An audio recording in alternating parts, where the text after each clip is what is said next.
Olá, seja bem-vindo à nossa sexta aula. A gente vai continuar falando do nosso personagem Pedro, né? Agora do novo Pedro, o Pedro mudado, o Pedro cheio do Espírito Santo. Se você não assistiu a nossa aula passada, onde eu vou dar algumas introduções acerca de quem é esse Pedro, até para a gente criar um tom, né? Ali pelo princípio do contraste, mudar um tom acerca do que o novo Pedro é, né? E do que o antigo Pedro não era. Acho bom você assistir a nossa quinta aula e procurar entender melhor isso. Eu acho bastante interessante. Depois do que aconteceu em Atos 2, e aí hoje nós vamos para Atos capítulo 3, acontece um outro fenômeno muito interessante que eu quero chamar a atenção de vocês. No texto de Atos 2, lá no final, diz que o povo que se arrependeu e foi batizado, eles começaram a formar a primeira igreja. Os primeiros passos da igreja de Jesus Cristo. E aí o que acontece? A Bíblia vai dizer que eles perseveravam na doutrina dos apóstolos, né? E que havia muitos sinais e prodígios feitos por intermédio dos apóstolos. E aqui no texto do capítulo 3, nós vamos ver sinais e maravilhas, vamos ver um milagre que acontece por meio do apóstolo Pedro. Amém? O capítulo 3, no versículo 1, diz assim, ó: Pedro e João subiram ao templo para a oração da hora nona. Amém? Eu tinha dito, salvo engano, na quarta aula, ou na terceira, e aí eu depois fui assistir o vídeo e falei, eu preciso consertar isso. Eu tinha dito que os judeus começavam a contar as horas a partir das 7. Não, era a partir das 6 horas da tarde, eles começavam a contar. Então, de 6 às 7 era a primeira hora, de 7 às 8 a segunda, de 8 às 9 a terceira, e assim por diante, né? Então, aqui, pela nossa contagem do texto, a hora nona seria por volta das 3 horas da tarde, amém? Eles começavam a contar as horas a partir do momento que o sol se levantava, e isso tendo como referência para nós seria por volta de 6 da manhã. Então, Pedro e João foram ao templo para orar por volta da hora nona. Era levado um homem coxo, versículo 2, era levado um homem coxo de nascença, o qual punham diariamente à porta do templo chamada Formosa para pedir esmola. Pedro, fitando-o juntamente com João, disse: olha para nós. Isso eu acho interessante. Tinha esse homem, né? Esse coxo, né? Ele tinha um problema na perna, sério, não podia andar, e ele era levado a uma porta chamada Formosa, né? A porta Formosa, ela é situada do lado oriental do templo, possivelmente seria a entrada principal do templo, né? Então, assim, ele era colocado ali perto daquela porta, e porque ali entra num fluxo muito grande de pessoas, e ali ele pedia esmola. E aí ele pediu esmola a Pedro e João, que estavam entrando ali. O texto continua dizendo que Pedro olha para ele e diz: olha aqui para mim. 5. Ele os olhava atentamente, esperando receber alguma coisa. Porém, Pedro lhe disse: não possuo ouro nem prata, mas o que tenho, isso te dou. Em nome de Jesus Cristo, o Nazareno, anda. E, tomando-o pela mão direita, o levantou imediatamente, e imediatamente os seus pés e tornozelos se firmaram. De um salto se pôs em pé, passou a andar e entrou com eles no templo, saltando e louvando a Deus. Viu todo o povo a andar e a louvar a Deus, e reconheceram ser ele o mesmo que esmolava assentado à porta formosa do templo, e se encheram de admiração e assombro. Por isso que lhe acontecera. Então, olha só, Pedro está entrando no templo, aquele homem pede uma esmola, Pedro diz, olha para mim, ele olha atentamente, esperando receber dinheiro, e Pedro fala, eu não tenho ouro, eu não tenho prata, mas o que eu tenho eu te dou. Em nome de Jesus Cristo Nazareno anda. Pega ele pela mão, e aí a Bíblia diz que os pés e os tornozelos dele se firmam, e aí ele dá um salto. Eu consigo ver aquele homem pensando, eu vou conseguir andar. Eu sou coxo de nascença, mas vou conseguir andar. E a Bíblia diz que ele dá um salto, ele se acelera de euforia, dá um salto, começa a louvar a Deus, porque ele consegue andar. E ele entra no templo louvando a Deus, saltando. E as pessoas olham, olha, aquele ali não é o coxo que ficava sentado à porta, diariamente, a porta formosa, pedindo esmola. E aí o povo começa a glorificar. E aí eu quero chamar a sua atenção para um ponto muito importante acerca desse texto aqui. Lá no versículo 11, Pedro vai fazer uma coisa que eu acho extremamente importante e que às vezes a gente tem que tomar muito cuidado, porque muita gente se perde nesse ponto. Sinais, os milagres e os prodígios, eles servem para tirar uma pessoa de uma situação complicada e apontar para a glória de Deus. A glória do que acontece de maravilhoso no mundo é de Deus. Ela não é minha, ela não é sua, ela é de Deus. As pessoas, quando viram aquilo ali acontecer, se voltaram para Pedro, porque começavam a achar que Pedro era o autor daquilo que acontecera. Mas olha só o comportamento do apóstolo Pedro. Apegando-se ele a Pedro e João, todo o povo correu atônito para junto deles no pórtico chamado de Salomão. Pórtico é uma espécie de corredor, de galeria, né? Cheio de colunas e tal. Fica no interior da muralha, ficava no interior da muralha oriental do templo. Ali naquele lugar ali, o coxo, né, a pessoa que tinha acabado de receber o milagre, começou a andar perto de Pedro e de João, e a multidão correu toda para onde ele estava, porque aquilo era um sinal maravilhoso. Aí o 12 diz assim, à vista disso, ou seja, quando Pedro viu isso, né, Pedro se dirigiu ao povo, dizendo, israelitas, por que vos maravilhais disso?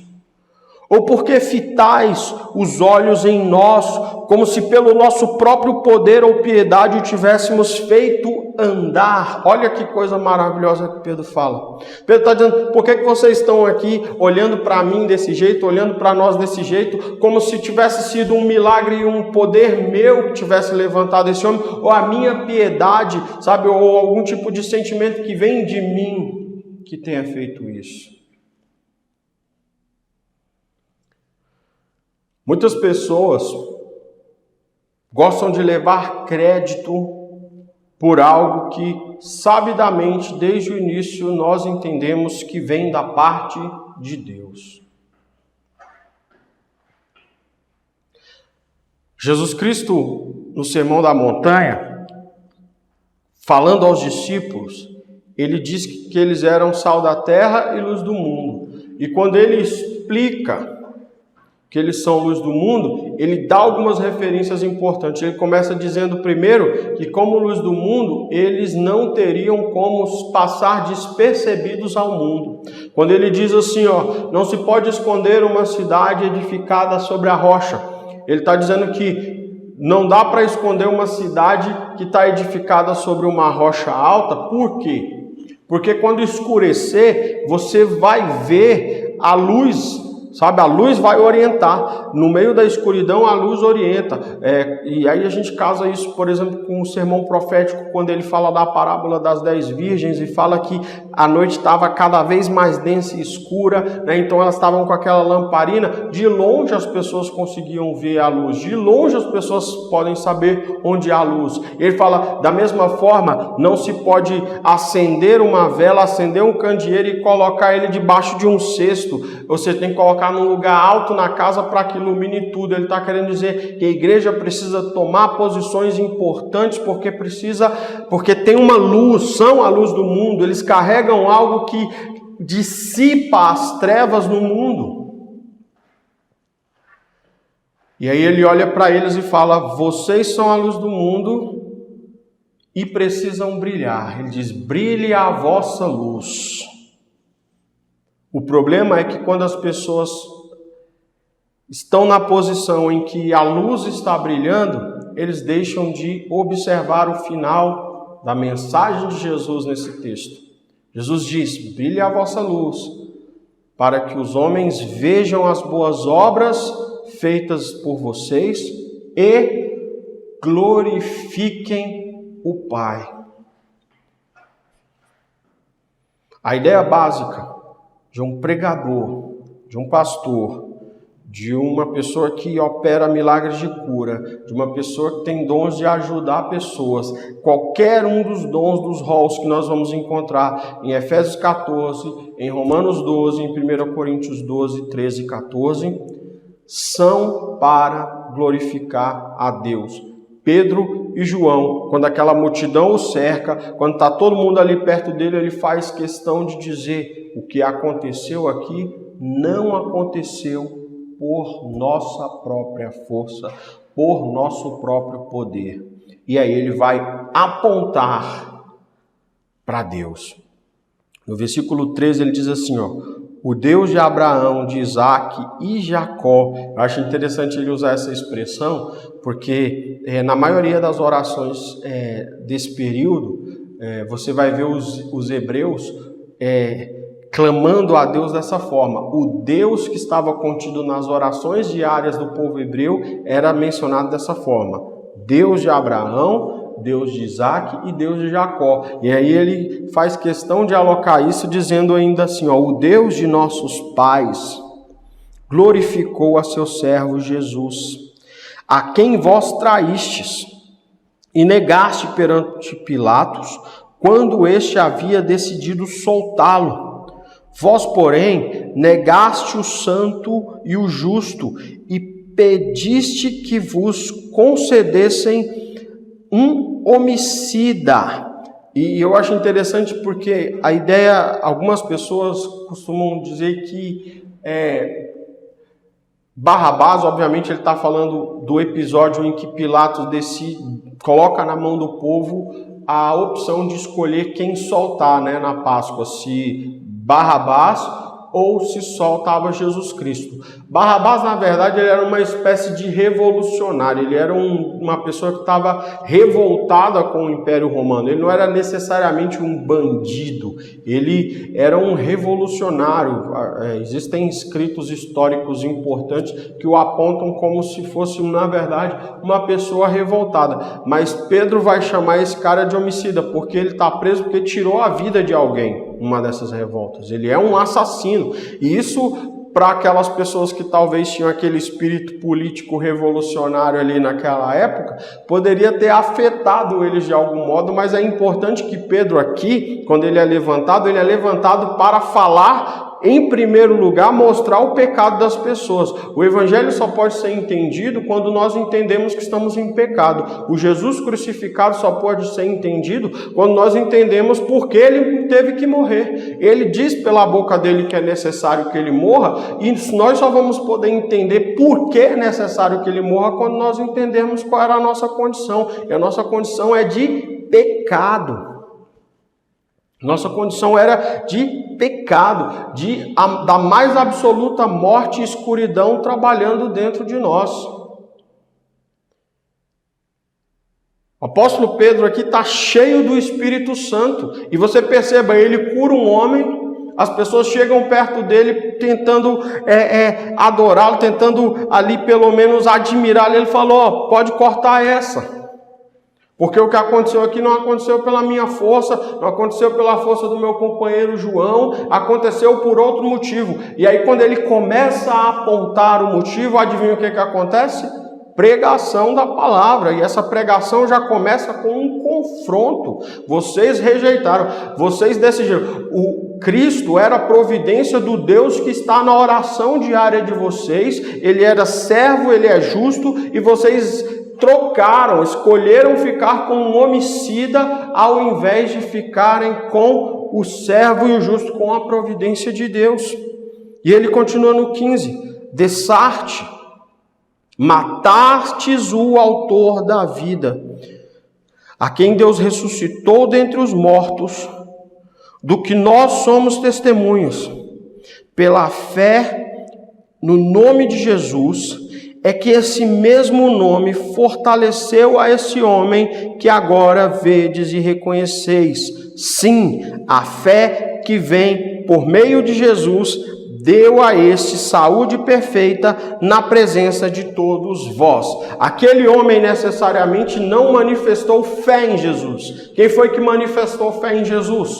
O homem que deu a ordenança e falou, levanta, o que eu tenho eu te dou, levanta e anda. Em nome de Jesus o Nazareno eu te digo. Eu acho muito interessante porque Jesus Cristo, na parábola da videira, ele diz que ele é a videira, que nós somos os ramos, e sem estar nele nós não podemos fazer nada. Eu acho muito interessante porque a gente tem visto uma espécie de ministro que ele vai lá e profetiza um milagre, ele vai lá e ordena um milagre, aí o milagre não acontece. Aí ele fala que a pessoa não teve fé. Esse homem aqui, a Bíblia não fala que ele tem fé em Jesus, ele é um hebreu. Provavelmente não cria em Jesus Cristo, estava lá, mas a fé da qual Pedro menciona é a fé que ele demonstrou, porque quando ele diz, antes de dizer levanta e anda, ele fala que está dizendo no nome de Jesus o Nazareno. Ele fala, eu creio no Nazareno. Precisa ter fé quem? Quem ministra. Aquele homem ainda não tinha recebido o Senhor, a Bíblia não diz isso. A Bíblia não diz que ele recebeu a Jesus. E aí Pedro fala, por meio da fé em Jesus, é que esse homem foi fortalecido e pôde levantar. Ele está falando da fé que ele tinha para dizer àquele homem. Porque quando ele diz levanta e anda, antes de fazer o levanta e anda, ele diz, eu estou falando em nome de Jesus. A questão básica é essa. Será que nós temos tido fé para isso? E não precisa ser muita fé. Jesus diz que a fé do tamanho de um grão de mostarda tem potencial para ordenar que um monte se levante e se atire no mar. Porque a ideia básica não é fé, é onde a fé é colocada, é o que Jesus fala. Jesus, depois que ele amaldiçoa a figueira, ele vai à cidade, quando ele volta, Pedro olha para aquilo e vê a figueira seca. Ele fala, olha, aconteceu do jeito que o Senhor falou, o Senhor tinha dito para a figueira secar. E Jesus fala, se vocês colocarem sua fé em Deus, vocês vão poder dizer para um monte, levanta e atira-te no mar. Em outras palavras, ele está dizendo basicamente que Deus pode mover montanhas. Nós precisamos crer nisso. Então a ideia básica aqui é essa. Quando ele está falando no nome de Jesus, ele está falando de um processo que ele foi aprendendo com o Senhor, entendeu? Sem Jesus Cristo, ninguém pode fazer nada disso. Então ele convoca o nome do Senhor. E aí ele diz aqui, isso aconteceu porque nós temos fé em Cristo Jesus. E aí ele continua no texto dizendo, 17, e agora, irmãos, eu sei que o fizestes por ignorância. Ele está falando, vocês trocaram, escolheram Barrabás ao invés de Jesus por ignorância, como também as autoridades. Mas Deus assim cumpriu o que dantes anunciara por boca de todos os profetas, que o seu Cristo havia de padecer. Na aula passada eu falei para você que Pedro, ele entendia que que Jesus era o Cristo, que Jesus era o ungido, que Jesus era o Cristo. Só que quando Jesus começava a falar que era necessário que ele morresse, Pedro ficava confuso, ele não entendia aquilo, parecia não fazer sentido. Como é que esse cara é o Cristo e ele vai morrer, e vai morrer pela mão dos caras que colonizaram a gente? Agora mudou. Pedro entendeu tudo, ele vê o Cristo ressurreto, ele entendeu o propósito, ele vê acontecendo. Ele foi restaurado por esse mesmo Cristo. Então agora muda o discurso dele. Agora ele fala assim, ele fala que era propósito de Deus, né? Conforme havia sido profetizado por boca dos profetas, que o Cristo de Deus, que o ungido de Deus tivesse que padecer. E aí ele convoca o povo ao arrependimento. No 19 ele diz assim, arrependei-vos, pois, e convertei-vos para serem cancelados os vossos pecados, a fim de que da presença do Senhor venham tempos de refrigério, e que envie ele o Cristo que já vos foi designado, Jesus, ao qual é necessário que o céu receberá até aos tempos da restauração de todas as coisas, de que Deus falou por boca de seus santos profetas desde a antiguidade. Disse, na verdade, Moisés, e aí ele vai citar o profeta Moisés de uma forma muito interessante, e que eu quero lembrar vocês. Eu falei para vocês quando estava falando de unção profética, de tradição profética e do que seria profecia de acordo com o relato bíblico, e eu coloco Moisés entre profetas. O texto de Deuteronômio não deixa dúvida, não haveria outro profeta como Moisés. Era o que era declarado ali em Deuteronômio 34. Mas o próprio Moisés, né, pela sua boca, em Deuteronômio 18, do 15 ao 16, diz o seguinte, o Senhor Deus, Pedro está citando aqui, o Senhor Deus vos suscitará dentre vossos irmãos um profeta semelhante a mim. A ele ouvireis em tudo quanto vos disser. Acontecerá, e aí ele cita agora Gênesis 22, que toda alma que não ouvir a esse profeta será exterminada do meio do povo. E todos os profetas, a começar com Samuel, assim como todos quantos depois falaram, também anunciaram esses dias. Isso é Pedro falando. Então, da mesma forma que Moisés, todos os outros profetas que vêm da tradição de Moisés, por isso que Moisés é um profeta que está um passo acima, né? Porque ele amarra uma primeira tradição, ele traz a primeira aliança, ele traz, na verdade, a lei, né? Porque a aliança foi feita antes.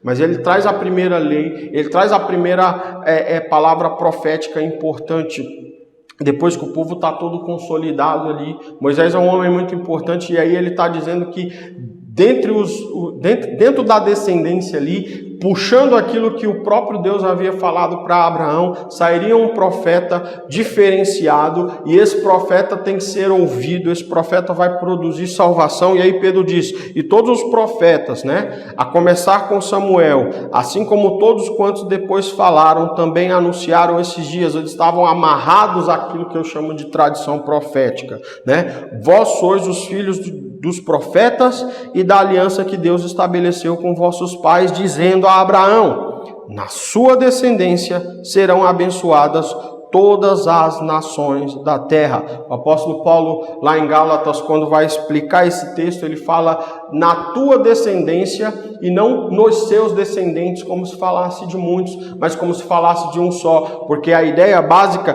é que todas as nações da terra serão abençoadas por um descendente de Abraão. Que descendente é esse? Jesus Cristo, o Nazareno.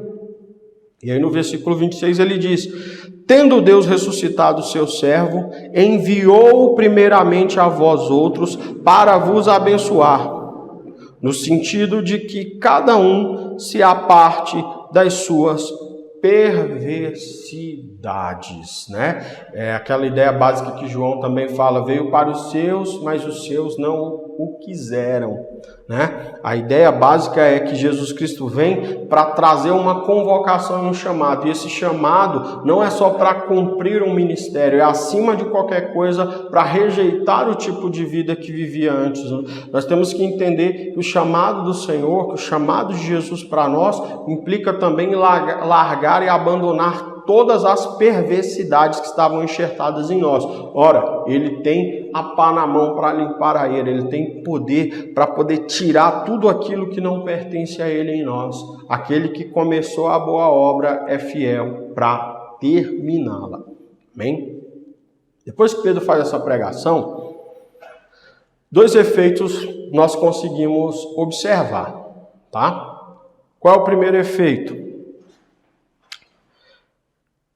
No capítulo 4, no versículo 1, diz assim: falavam eles ainda ao povo quando sobrevieram os sacerdotes, o capitão do templo e os saduceus, ressentidos por ensinarem eles o povo e anunciarem em Jesus a ressurreição dentre os mortos.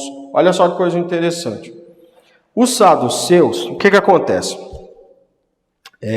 O texto vai dizer aqui que eles vão ser levados ao sinédrio para um julgamento lá na frente. Daqui a pouco eu explico, a gente lê sobre isso. Mas a ideia é essa, eles vão ser levados ao sinédrio. O que é o sinédrio? O sinédrio era o concílio, né, do povo hebreu. É o concílio onde acontecia um colegiado, todas essas decisões eram tomadas em colegiado. E os saduceus, o que acontece? Se você pegar, por exemplo, o sumo sacerdote e presidente do concílio do Sinédrio, ele era Caifás. Caifás aqui é mencionado. Caifás não era um saduceu. Ele estava mais para um fariseu. Só que os saduceus eles tinham uma grande influência no Sinédrio. E qual é a ideia básica aqui que é importante para a gente entender sobre os saduceus? Os saduceus, entre outras coisas, eles não acreditavam em ressurreição de mortos. Tá? Os saduceus não acreditavam em ressurreição de mortos. Então, quando chegaram aquelas pessoas ali, o texto diz que vieram os sacerdotes, veio o capitão do templo e vieram os saduceus e eles estavam ressentidos. Por quê? Porque os apóstolos, Pedro estava ensinando ao povo e estavam anunciando em Jesus que havia ressurreição de mortos. Estavam anunciando uma doutrina que conflitava com a deles. A ressurreição de mortos, por exemplo, é uma doutrina importante do cristianismo. Por quê? Não simplesmente porque ressuscitar um morto seria, a gente fala de ressurreição de mortos e que ela é importante, pensa, viu? Porque nós temos que ressuscitar mortos. Não necessariamente. Pode acontecer, nós temos relatos bíblicos de que isso acontece, temos relatos bíblicos no Novo Testamento de que isso acontece. Mas a ressurreição dos mortos ela é importante. O apóstolo Paulo, lá em 1 Coríntios capítulo 15, quando ele agora está debatendo com Coríntios que eram adeptos da filosofia platônica de que ressurreição dos mortos não é uma evolução, mas é uma involução, já que o corpo material para Platão ele era de patamar inferior, né? Tudo que tinha a ver com a matéria era inferior, né? Então, assim, dentro desse dualismo, o povo de Corinto não acreditava em ressurreição dos mortos. Aí Paulo está dizendo que a ressurreição dos mortos é uma doutrina importante. Por quê? Porque Jesus foi ressurreto dos mortos e teve corpo glorificado. Da mesma forma, nós também seremos. Ele aponta isso em Colossenses, quando ele diz em Colossenses que Jesus Cristo é o primogênito dentre os mortos. O que ele quer dizer é o seguinte: aqueles que morrerem antes do chamamento, antes do arrebatamento da igreja, eles ressuscitarão, sabe? E ele diz, se Jesus Cristo não ressuscitou dos mortos, nossa fé é vã. Então, a ressurreição dos mortos é uma doutrina extremamente importante dentro da doutrina cristã, né? Dentro da doutrina do cristianismo, principalmente porque ela simboliza a grande vitória de Jesus. Jesus venceu a morte. De que modo nós podemos vencer a morte que não seja por morte e ressurreição. Então, a doutrina da ressurreição ela é importante, mas os saduceus não acreditavam nela, eles ficaram ofendidos com isso, e aí o texto diz que no versículo 3 eles foram presos e os prenderam, recolhendo-os ao cárcere até o dia seguinte, pois já era tarde. Então, esse é o primeiro efeito que aconteceu: escândalo e prisão. Ora, mas aconteceu também uma segunda coisa. Que segunda coisa foi essa? Versículo 4 diz assim: muitos, porém, dos que ouviram a palavra, a aceitaram, subindo o número de homens a quase 5.000. Então, assim, na primeira pregação, Pedro arrebatou 3.000 pessoas para Cristo. Nessa segunda pregação, nós entendemos que foi cerca de 2.000 pessoas, porque aí aumenta o número de membros da Igreja de Cristo a 5.000 pessoas. Amém? Tranquilo? Mas olha só, e aqui eu quero extrair um conceito importante da doutrina. Pedro pregou cheio do Espírito, mas nem todo mundo se converteu. Porque a conversão, ela está ligada à relação entre semente e terra, lá na parábola do semeador, entendeu? Os saduceus, eles não queriam abrir mão da doutrina deles, é por isso que a pregação do evangelho, ela tem que vir com uma mensagem de arrependimento e de conversão. Nós precisamos abandonar, inclusive, os nossos conceitos. Quem não esteve disposto a aceitar, a abandonar um conceito, prendeu os apóstolos, sente o escândalo, acha aquilo ofensivo e reage atacando, reage contra o propósito. Quem ouve aquilo, aceita aquilo, vê pertinência, demonstra conversão, arrependimento e larga aquilo de lado. Essa é uma outra doutrina importante. A gente prega a palavra de Deus e aí o apóstolo Paulo nos diz que ao dispenseiro, né, aquele que vai à dispensa e distribui os mantimentos, que é o que ele diz que é um ministro da palavra, o que é importante para ele? É ser fiel. Ele precisa ser fiel, ele precisa pregar a palavra da maneira correta e precisa viver essa palavra, ou buscar viver essa palavra. Agora, a conversão depende de fatores completamente alheios ao semeador. Tanto que entre os que estavam aqui, alguns não se converteram. Mas também os que se converteram foram muitos, de modo que a igreja passou a um contingente de cerca de 5.000 pessoas. Amém? Versículo 5 diz assim, no dia seguinte, reuniram-se em Jerusalém as autoridades, os anciãos e os escribas, com o sumo sacerdote, Anás, Caifás, João, Alexandre e todos que eram da linhagem do sumo sacerdote. Então, olha só, Anás, ele não era oficialmente o sacerdote, tá? Se você for analisar Lucas 3:2, ele vai mencionar isso. Anás, ele era sogro de Caifás. Ele já provavelmente poderia ter sido, mas ele gozava dos mesmos privilégios ali por uma questão de consideração, né, da comunidade. Ele era considerado dessa forma. Mas o sumo sacerdote aqui não era Anás, era Caifás. Amém? Então estavam essas autoridades. No versículo 7 diz assim: e pondo-os perante todos eles, os arguíram com que poder ou em nome de quem fizeste isso. E é interessante porque aqui é muito semelhante ao que aconteceu com Cristo, né? Eles fizeram essa mesma, os fariseus, os escribas, eles fazem essa mesma pergunta a Jesus. Eles falam: com que autoridade você está fazendo isso que você faz? E Jesus respondeu: vocês não pedem autoridade, não perguntam acerca da autoridade de João Batista, muito provavelmente porque João Batista era um levita, né? Mas é basicamente a mesma coisa. Eles querem saber do respaldo, né? A gente continua fazendo isso nos dias de hoje. Nos dias de hoje, as pessoas pedem o respaldo. Quem é você para estar falando isso? crítica construtiva de alguém que construiu algo, né? Como se isso tudo não fosse muito relativo. Todo mundo que está na igreja, que está trabalhando de acordo com a palavra de Deus, sabe que todas as construções e todas as edificações são feitas por intermédio de Cristo. Aqui eles estão pedindo o respaldo desses homens. Essa autoridade foi delegada a vocês por quem? Amém? E aí Pedro vai responder. O texto diz assim, ó. 8. Então Pedro, cheio do Espírito Santo, lhes disse: autoridades do povo e anciãos, visto que hoje somos interrogados a propósito do benefício feito a um homem enfermo e do modo por que foi curado, tomai conhecimento, vós todos e todo o povo de Israel, de que em nome de Jesus Cristo, o Nazareno, a quem vós crucificastes e a quem Deus ressuscitou dentre os mortos, sim, em seu nome é que está curado perante vós.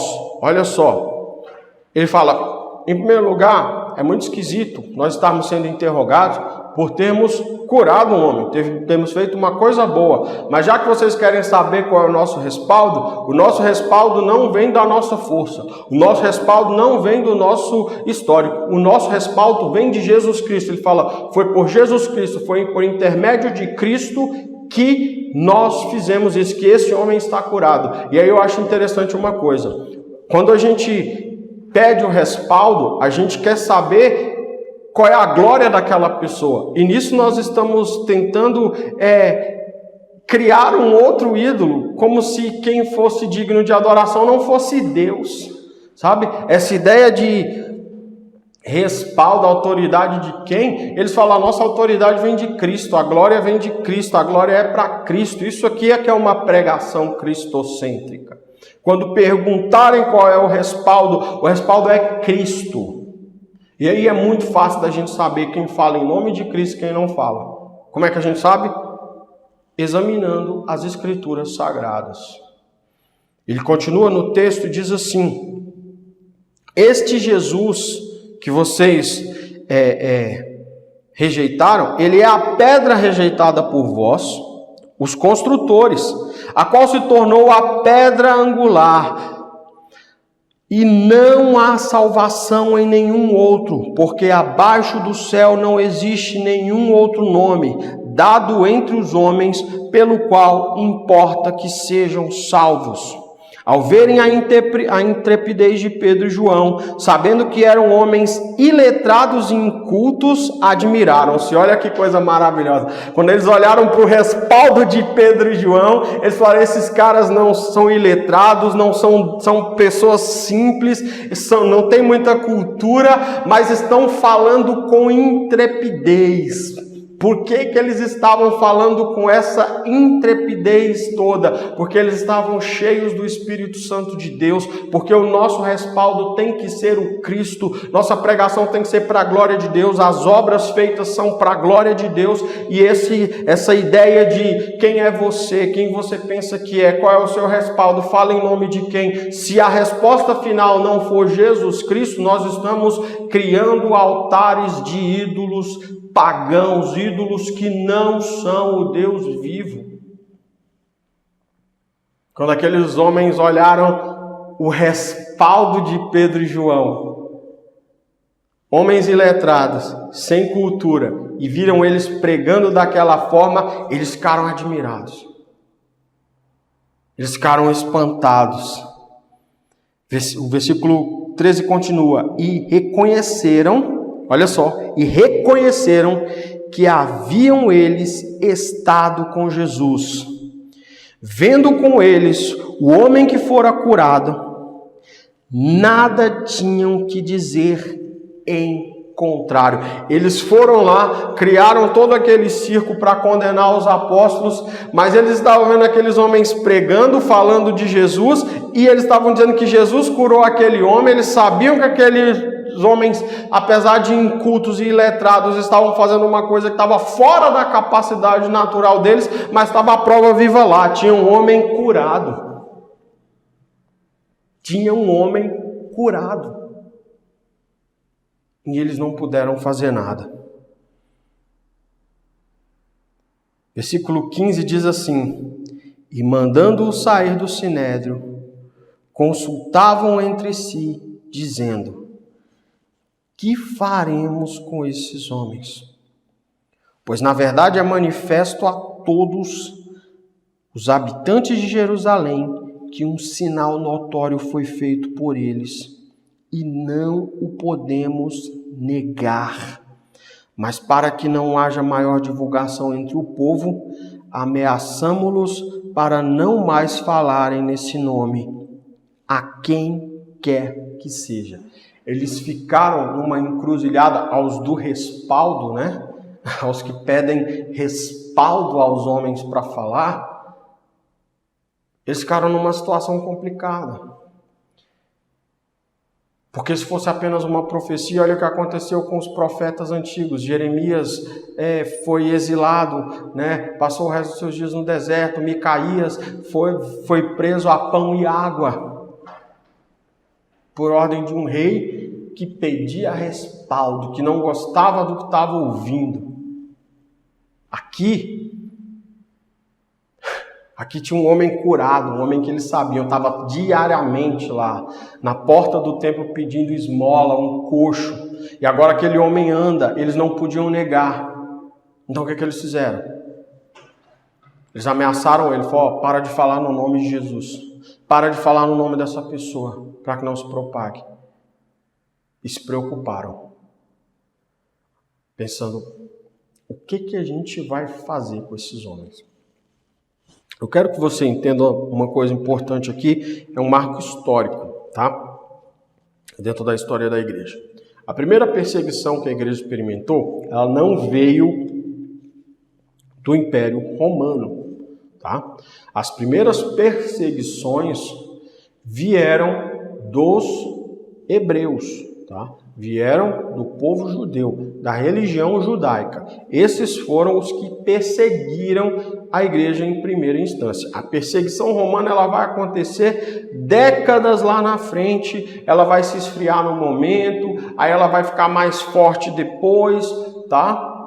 Então a perseguição ela começou em primeira instância aqui, porque esses homens se incomodavam com a pessoa de Jesus Cristo, se incomodavam com o que Jesus pregou, e depois que eles mataram Jesus, eles viram que o negócio continuava a acontecer. Da mesma forma que antes eles viam Jesus ressuscitando mortos, da mesma forma que ele via Jesus Cristo curando aleijados, curando também leprosos, agora está acontecendo tudo de novo.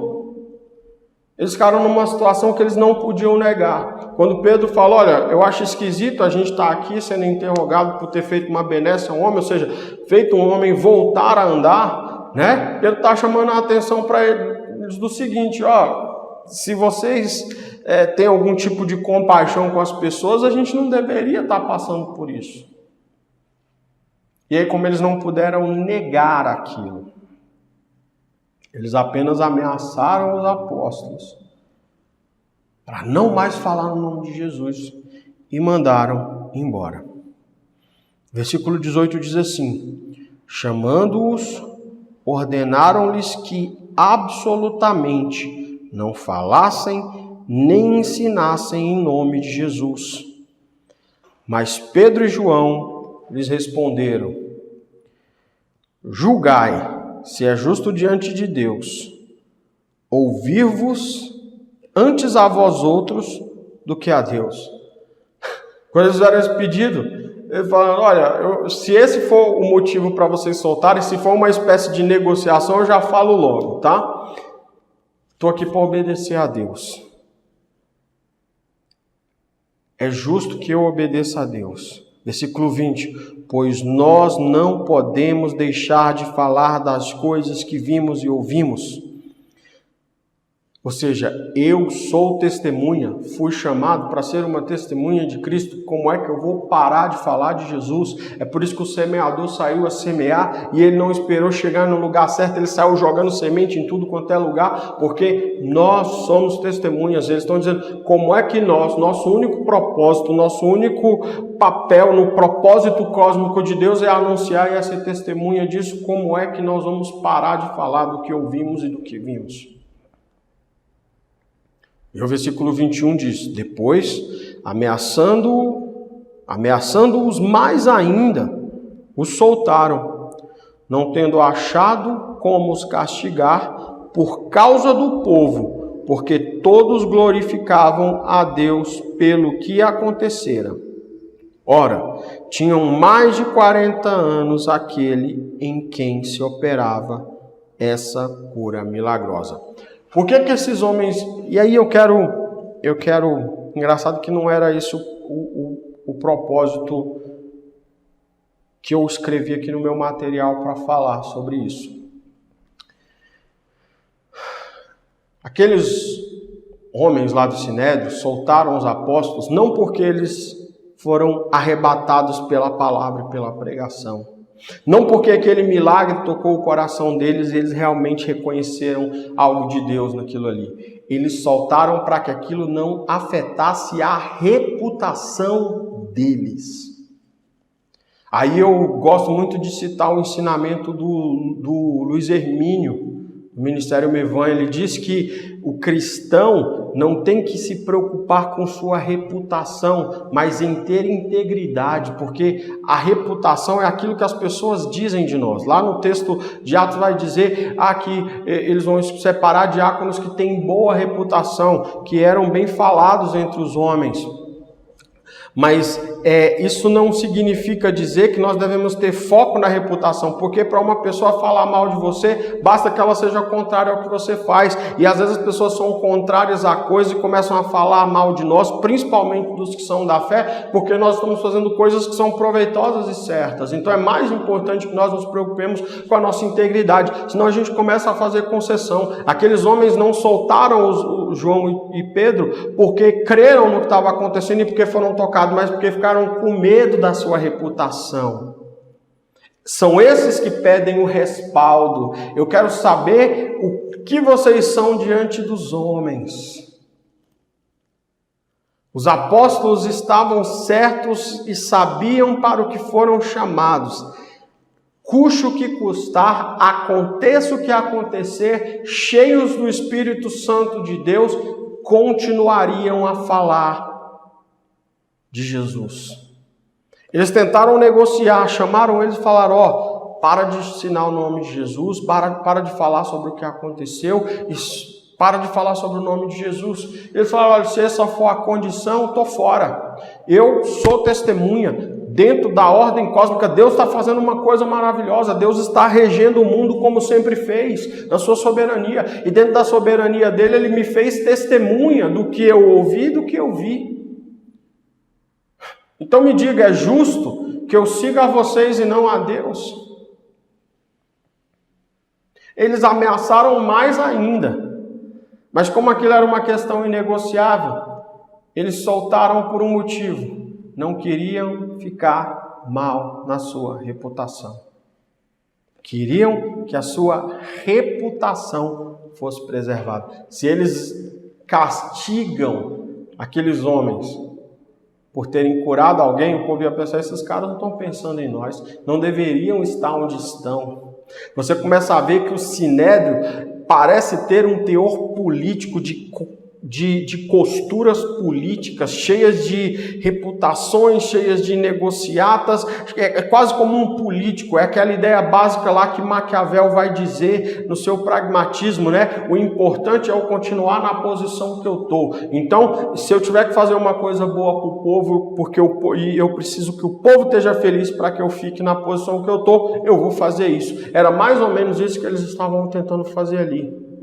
Totalmente indiferentes à vontade de Deus, totalmente indiferentes ao que Deus queria. Eles só queriam manter a sua posição. Para terminar, eu quero dizer que a igreja do Senhor Jesus, ela obedece a Cristo. Muitas pessoas, quando Pedro pregou, contribuíram para que ele fosse preso. Mas cerca de 2.000 pessoas foram acrescidas à igreja de Jesus Cristo.